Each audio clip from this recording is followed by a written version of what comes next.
Qala wa minha, na katika hayo miongoni mwa sababu za ususuavu wa moyo, kathratu dhahik. Haya jambo jingine hilo, kukithirisha kucheka.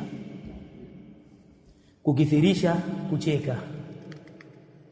Na hapa ndio unaona ule mtihani wa baadhi ya watu Allah ambao amewatahini nao, yani wao wakawaandaa watu kabisa, watu hao kazi yao maalumu na ndo ajira yao ni kuchekesha watu.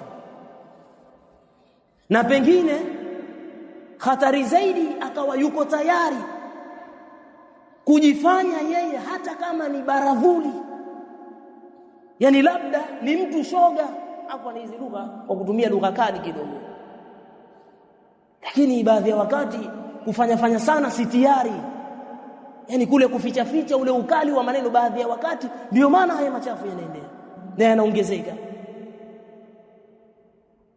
Sisemi kwamba watu watokane, kuna mambo baadhi ya wakati si ya kufichwa, kwa sababu kitendo chenyewe ni kizito kuliko maneno yenyewe. Ni mambo ya kutajwa akabainishwa ubaya wake. Sasa inafika wakati mtu yuko tayari kujiakti kama ni mwanamke mathalan, amevaa wigi lake pale, dira lake, ndo anachekesha watu pale, watu wanatazama hadhara yake. Huu ni mtihani uliokuwa mkubwa.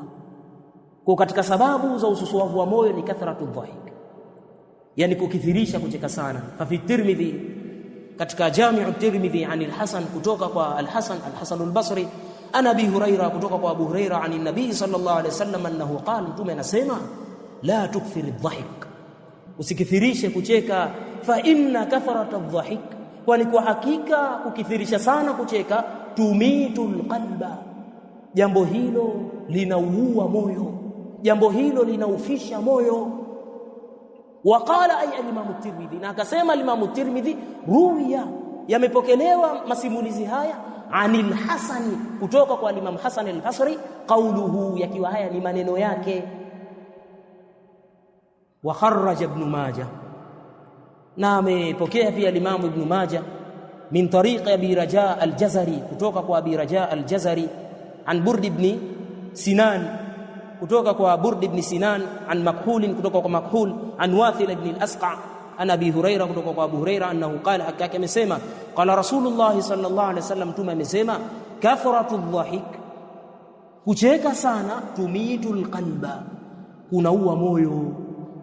Kucheka sana kunaua moyo, na ndiyo maana ukisoma sunna, ukisoma ahadithi Rasulullah sallallahu alaihi wasallam, basi utakuta ni sehemu chache ambazo amenukuliwa mtume sallallahu alaihi wasallam amecheka mpaka yakaonekana meno yake ya mwisho. Wamenukuu kwa nini? Kwa sababu ilikuwa si katika ada na utaratibu wa mtume sallallahu alaihi wasallam kucheka ovyo. Na hii haina maana kwamba mtu awe na sura ya bati. Neno anasema shekhi sura ya bati. Allahu musta'an. Tayyib.